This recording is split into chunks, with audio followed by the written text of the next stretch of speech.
Hey everybody, it's your old pal Chuck, and we're back with another review. And today I'm excited to bring to you, really, we had a little taste with Gramlock, but now we're going to take a fuller look at the new Cyberworld toy line for Transformers. And let me just say, if you haven't watched the first episode that Hasbro put up on their YouTube channel, it was actually the first two episodes put together, do so. It's a lot of fun. I really like it. I love this interpretation of Optimus Prime.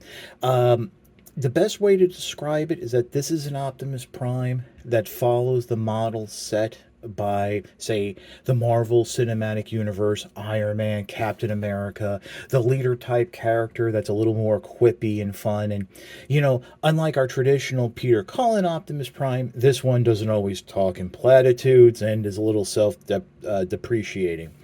A lot of fun thus far.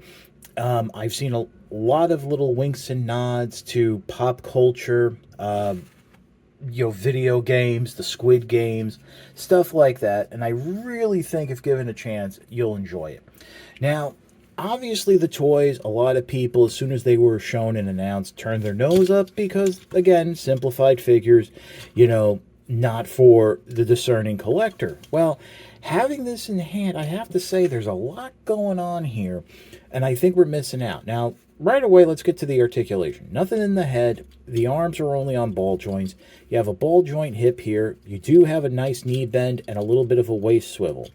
Now, I do want to mention that a lot of people are saying that while Wild King, the Cyber World show is better than the Wild King show, the Wild King toys are better.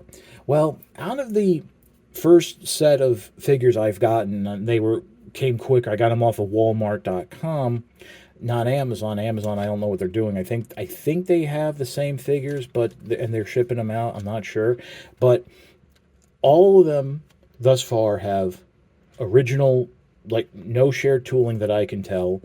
Of course, I might pick something up later, but they're all original figures. And yes, they may not be as articulated, but when you look at the Wild King figures, how much of the articulation they have that's actually functional? I think people tend to put a focus just on articulation in general and not functional articulation. With Optimus Prime here, I mean, because of the way the legs are designed and the knees are designed, you can actually get like a little, but he looks like he's running or walking, and he's like balancing on the toe with a little bit of help from that wheel there. So that's actually kind of cool. It's a little bit more than what I was expecting. Speaking of a bit more than what I was expecting, there's actually a bit more to the transformation here, and it's what I say. It's more than meets the eye. You bet. And really, to start it off, and we're going to go back and forth because there's things like going into vehicle mode that you need to see, and there's things coming out of vehicle mode that you need to see. We're going to peg the legs together. Now,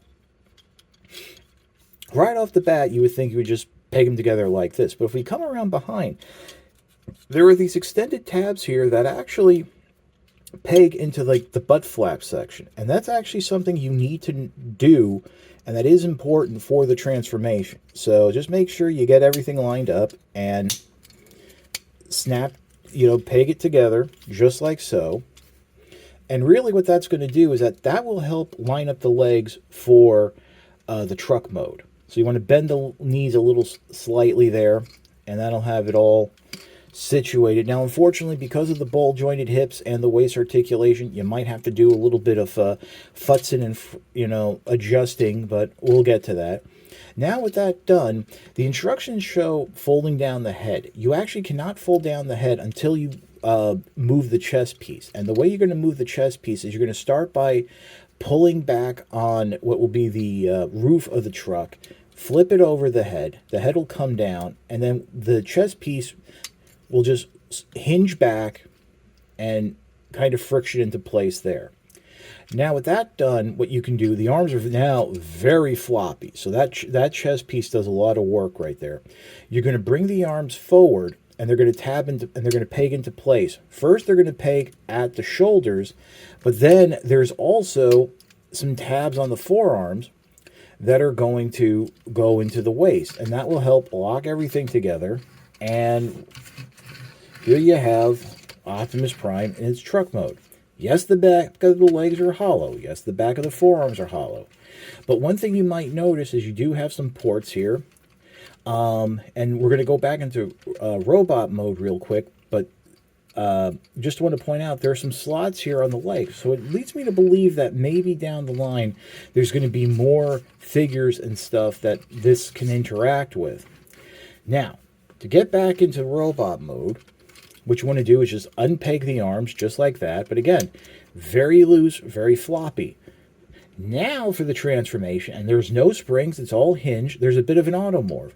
You're going to lift up and push the chest forward. And in doing so, what happens is there's a little bit of a notch on the head plate here that will hit a ridge on this white section that continues into the body. And that will push the head up as you bring the chest forward. And as you bring the chest forward, that will then, the parts on the inside will lock the shoulder and armpit joints into place. Now what you can do is straighten out the legs and unpeg from down here, but also make sure you unpeg them from that hip joint so you have the full mobility of the legs. So there you go. Now, I did mention that these little slots right here on the side, but now if we take a look at the fists, there are some slots there that maybe that's just to have the hollow plastic and save some money, but it could also be that something's meant to peg in there. Who knows? So normally this is where the review would end, that because I basically have shown you what Optimus Prime can do. But if you remember, we've already taken a look at Cyberworld Grimlock, and I had mentioned that there were a few things that Grimlock could do because it could interact with the smaller figures. Well, now that we have Optimus Prime in hand, let's pause. Let me bring in Grimlock, and we're going to take a look at what how the smaller cyber changers can interact with the larger figures. Alrighty, so here's Grimlock in its dinosaur mode, and really one of the main features is the ability for Optimus to ride Grimlock. Now, a lot of times they would just slap the figure on, but if you remember, as I showed you, this back section can just slide up here. It locks into place. You then want to bend that tip backwards. That will expose a peg. And if we bring Optimus in here and just, you know, get him in like a riding pose of some sort, you know, bend the knees, what have you, just slide him in over the saddle here. Well, I guess would be like the back of Grimlock, but then tab him into that post, and there you go.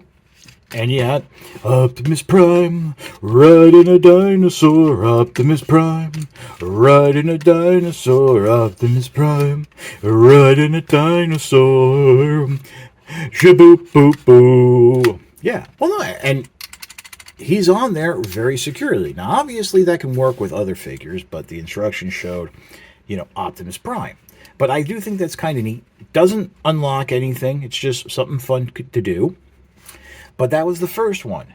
Let's now take a look at that weapon installation that you can make out of Grimlock's head and tail. Okay, so here's that little weapon emplacement. And if you're curious as to how to make these out of Grimlock's body, go ahead and watch the review that I've done already. I'll link it at the bottom. But this Prime doesn't sit on Grimlock as nicely. Oop. I just had it come off there because I was fiddling with it. I just, you know, it's literally just spread the legs and, you know, just pop them on here. And, I mean, it kind of balances. You would think with, like, all those little tabs and hinges, there might be something that locks in. But there isn't.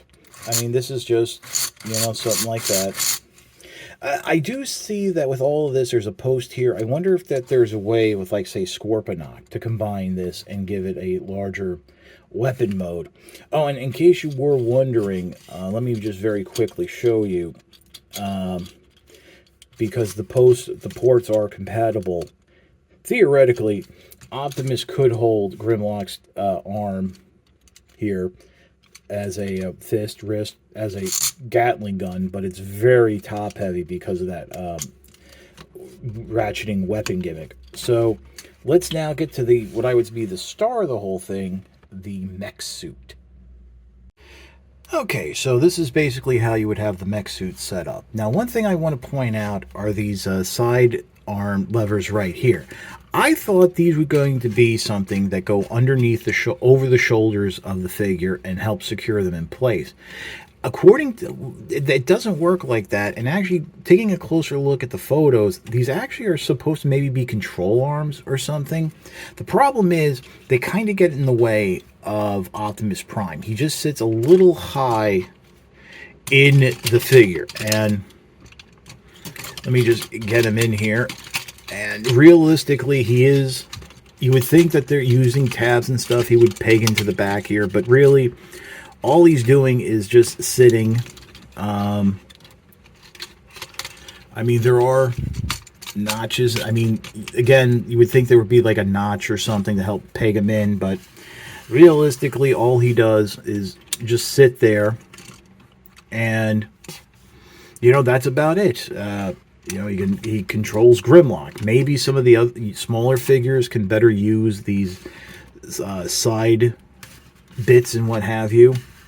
I think if I can do this without knocking him out.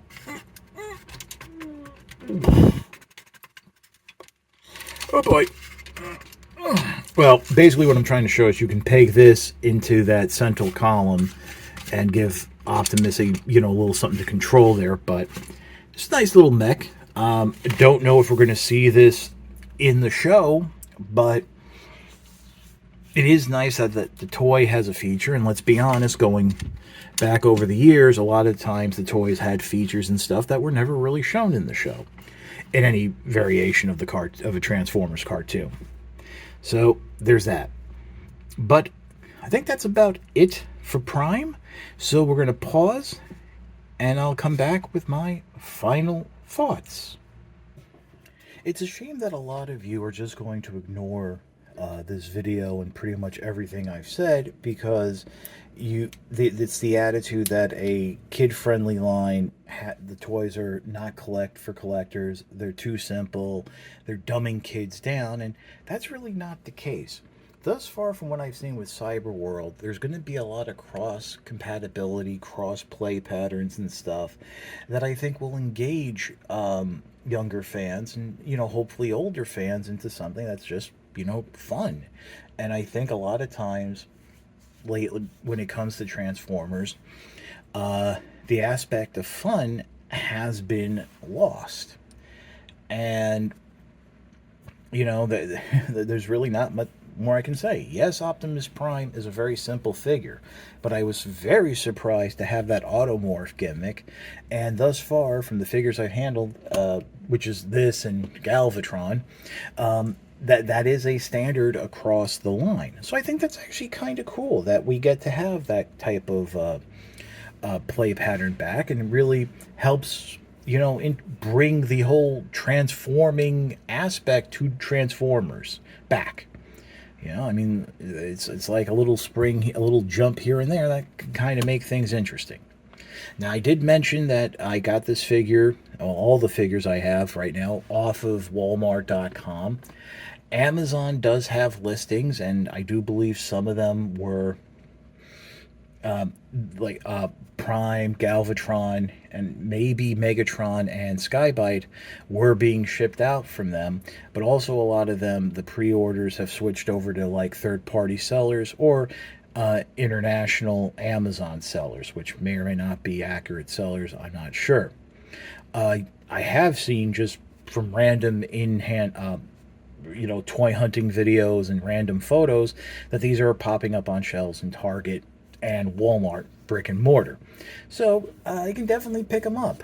I do believe that the cyber changers are literally just like right under $10. They're like $9.99 or so, where the armored cyber changers, which are the ones that will come with the little weapons, those are like, again, right under $15 at $14.99.